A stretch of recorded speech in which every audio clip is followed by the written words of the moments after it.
राम यह शब्द दिखने में जितना सुंदर है उससे कहीं महत्वपूर्ण है इसका उच्चारण। राम कहने मात्र से शरीर और मन में अलग ही तरह की प्रतिक्रिया होती है जो हमें आत्मिक शांति देती है। आइए जानते हैं भगवान राम के बारे में सुनैन सुने रहस्यमय किस्से। एक वनवास के समय भगवान राम 27 साल के थे। दो लव और कुश राम तथा सीता के दो जुड़वा बेटे थे। तीन राम रावण युद्ध के समय इंद्र देवता ने भगवान श्री राम के लिए दिव्य रथ भेजा था। चार भगवान श्री राम ने पृथ्वी पर 10,000 से भी अधिक वर्षों तक राज किया। पाँच भगवान राम का जन्म चैत्र नवमी में हुआ था जिसको भारतवर्ष में रामनवमी के रूप में मनाया जाता है। 6 भगवान राम ने रावण को मारने के बाद रावण के ही छोटे भाई विभीषण को लंका का राजा बना दिया था। 7 गौतम ऋषि ने अपनी पत्नी अहिल्या को पत्थर बनने का श्राप दिया था और इस श्राप से भगवान राम ने ही उन्हें मुक्ति दिलाई थी। 8 अरण्य नाम के एक राजा ने रावण को श्राप दिया था कि मेरे वंश से उत्पन्न युवक तेरी मृत्यु का कारण बनेगा और भगवान राम इन्हीं के वंश में जन्मे थे। 9 माता सीता को रावण की कैद से आजाद कराने के लिए रास्ते में पड़े समुद्र को पार करने के लिए भगवान राम ने एकादशी का व्रत किया था।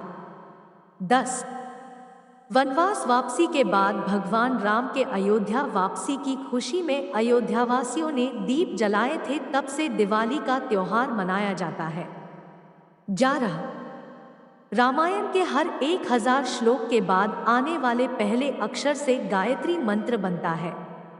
गायत्री मंत्र में 24 अक्षर होते हैं और वाल्मीकि रामायण में 24,000 श्लोक हैं। रामायण के हर 1000 श्लोक के बाद आने वाले पहले अक्षर से गायत्री मंत्र बनता है।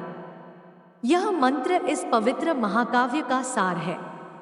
गायत्री मंत्र को सर्वप्रथम ऋग्वेद में उल्लिखित किया गया है। 12 राम विष्णु के अवतार हैं, लेकिन उनके अन्य भाई किसके अवतार थे?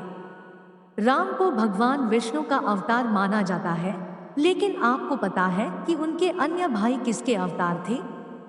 लक्ष्मण को शेषनाग का अवतार माना जाता है, जो क्षीरसागर में भगवान विष्णु का आसन है, जबकि भरत और शत्रुघ्न को क्रमशः भगवान विष्णु द्वारा हाथों में धारण किए गए सुदर्शन चक्र और शंखशैल का अवतार माना जाता है।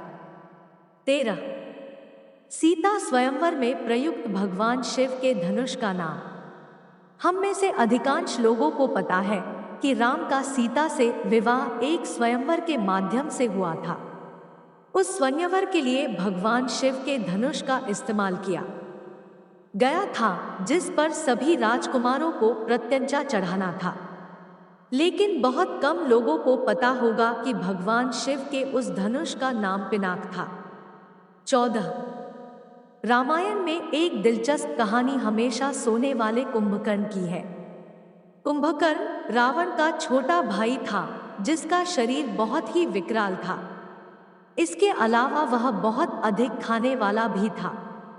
रामायण में वर्णित है कि कुंभकर्ण लगातार 6 महीनों तक सोता रहता था और फिर सिर्फ एक दिन खाने के लिए उठता था और पुनः 6 महीनों तक सोता रहता था। लेकिन क्या आपको पता है कि कुंभकर्ण को सोने की आदत कैसे लगी थी?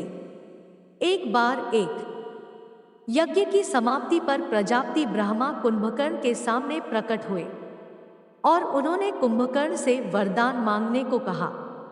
इंद्र को इस बात से डर लगा कि कहीं कुंभकर्ण वरदान में इंद्रासन न मांग ले आता। उन्होंने देवी सरस्वती से अनुरोध किया कि वह कुंभकर्ण की जिह्वा पर बैठ जाए, जिससे वह इंद्रासन के बदले निद्रासन मांग ले। इस प्रकार इंद्र की ईर्ष्या की वजह से कुंभकर्ण को सोने का वरदान प्राप्त हुआ था। 15 रावण को पता था कि वह राम के हाथों मारा जाएगा। रामायण की पूरी कहानी पढ़ने के बाद हमें पता चलता है कि रावण एक क्रूर और सबसे विकराल राक्षस था। जिससे सभी लोग घृणा करते थे। जब रावण के भाइयों ने सीता के अपहरण की वजह से राम के हमले के बारे में सुना तो अपने भाई को आत्मसमर्पण करने की सलाह दी थी। यह सुनकर रावण ने आत्मसमर्पण करने से इनकार कर दिया और राम के हाथों मरकर मोक्ष पाने की इच्छा प्रकट की।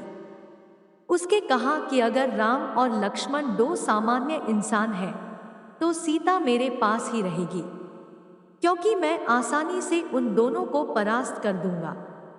और यदि वे देवता हैं, तो मैं उन दोनों के हाथों मरकर मोक्ष प्राप्त करूंगा। 16। ऐसा था राम का काल। राम के काल में नदी में नाव और पोत चलते थे। इसी काल में कुछ लोगों के पास विमान भी होते थे, जिसमें 4 से 6 लोग बैठकर यात्रा कर सकते थे। रामायण के अनुसार रावण के पास वायुयानों के साथ ही कई समुद्र जलपोत भी थे। रामायण काल में शतरंज खेला जाता था।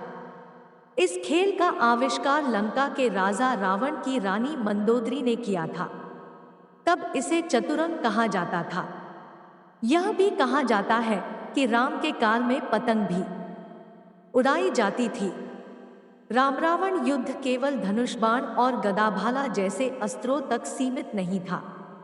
कहते हैं कि युद्ध के दौरान राम सेना पर सद्धासुर ने ऐसा विकट अस्त्र छोड़ा, जिससे सुवेल पर्वत की चोटी को सागर में गिराते हुए सीधे दक्षिण भारत के गिरि को भी समुद्र में गिरा दिया था। सद्धासुर का अंत करने के लिए बिजली के आविष्कारक मुनि अगस्त्य ने सद्धासुर के ऊपर ब्रह्मास्त्र छुड़वाया था, जिससे सद्धासुर और अनेक सैनिक तो मारे ही गए। लंका के शिव मंदिर भी विस्फोट के साथ ढहकर समुद्र में गिर गए थे। 17। इसी तरह उस काल में दूरबीन भी होता था। राम को अग्निवेश ने एक विशिष्ट कांच दिया था, जो संभवत दूरबीन था। इसी दूरबीन से राम ने लंका के द्वार पर लगे दारूपंच अस्त्र को देखा और प्रक्षेपास्त्र छोड़कर नष्ट कर दिया था। 18। रामायण काल के ये लोग आज भी जिंदा हैं। आपको यह जानकर आश्चर्य होगा कि रामायण काल के 3 लोग आज भी जिंदा हैं, जिनका नाम है हनुमान, जामवंत और विभीषण। इनके काल के पूर्व के 2 लोग भी आज तक जिंदा हैं। उनके नाम है विरोचन पुत्र महाबली और जमदग्नि के पुत्र परशुराम। 19। श्रीराम की बहन। श्रीराम की 2 बहनें भी थी, एक शांता और दूसरी कुकबी। हम यहाँ आपको शांता के बारे में बताएंगे। दक्षिण भारत की रामायण के अनुसार श्रीराम की बहन का नाम शांता था, जो चारों भाइयों से बड़ी थी। शांता राजा दशरथ और कौशल्या की पुत्री थी, लेकिन पैदा होने के कुछ वर्षों बाद कुछ कारणों से राजा दशरथ ने शांता को अंगदेश के राजा रोमपद को दे दिया था। भगवान श्रीराम की बड़ी बहन का पालन पोषण राजा रोमपद और उनकी पत्नी वर्षिणी ने किया, जो महारानी कौशल्या की बहन अर्थात श्रीराम की मौसी थी। 20। राम की जल समाधि। अयोध्या आगमन के बाद राम ने कई वर्षों तक अयोध्या का राजपाट संभाला और इसके बाद गुरु वशिष्ठ व ब्रह्मा ने उनको संसार से मुक्त हो जाने का आदेश दिया। एक घटना के बाद उन्होंने जल समाधि ले ली थी। सरयू नदी में श्रीराम ने जल समाधि ले ली थी। अश्विन पूर्णिमा के दिन मर्यादा पुरुषोत्तम राम ने अयोध्या से सटे फैजाबाद शहर के सरयू किनारे जल समाधि लेकर महाप्रयाण किया। श्रीराम ने सभी की उपस्थिति में ब्रह्मा मुहूर्त में सरयू नदी की ओर प्रयाण किया। उनके पीछे थे उनके परिवार के सदस्य भरत, शत्रुघ्न, उर्मिला, मांडवी और श्रुतकीर्ति का उच्चारण करते हुए वे सरयू के जल में एक एक पग आगे बढ़ते गए और जल उनके हृदय और अधरों को छूता हुआ सिर के ऊपर चढ़ गया। 21। शिवलिंग और सेतु बनवाया। 14 वर्ष के वनवास में से अंतिम 2 वर्ष प्रभु श्री राम दंडकारण्य के वन से निकलकर सीता माता की खोज में देश के अन्य जंगलों में भ्रमण करने लगे और वहां उनका सामना देश की अन्य कई जातियों और वनवासियों से हुआ। उन्होंने कई जातियों को इकट्ठा करके एक सेना का गठन किया और वे लंकी ओर चल पड़े। श्री राम की सेना ने रामेश्वरम की ओर कूच किया। महाकाव्य रामायण के अनुसार भगवान श्री राम ने लंका पर चढ़ाई करने के पहले यहाँ भगवान शिव की पूजा की थी। रामेश्वरम का शिवलिंग श्री राम द्वारा स्थापित शिवलिंग है। इसके बाद प्रभु श्री राम ने नल और नील के माध्यम से विश्व का पहला सेतु बनवाया था और वह भी समुद्र के ऊपर। आज उसे राम सेतु कहते हैं, जबकि राम ने इस सेतु का नाम नल सेतु रखा था। अगर आपको यह वीडियो अच्छी लगी तो मेरे चैनल को सब्सक्राइब करना ना भूलें।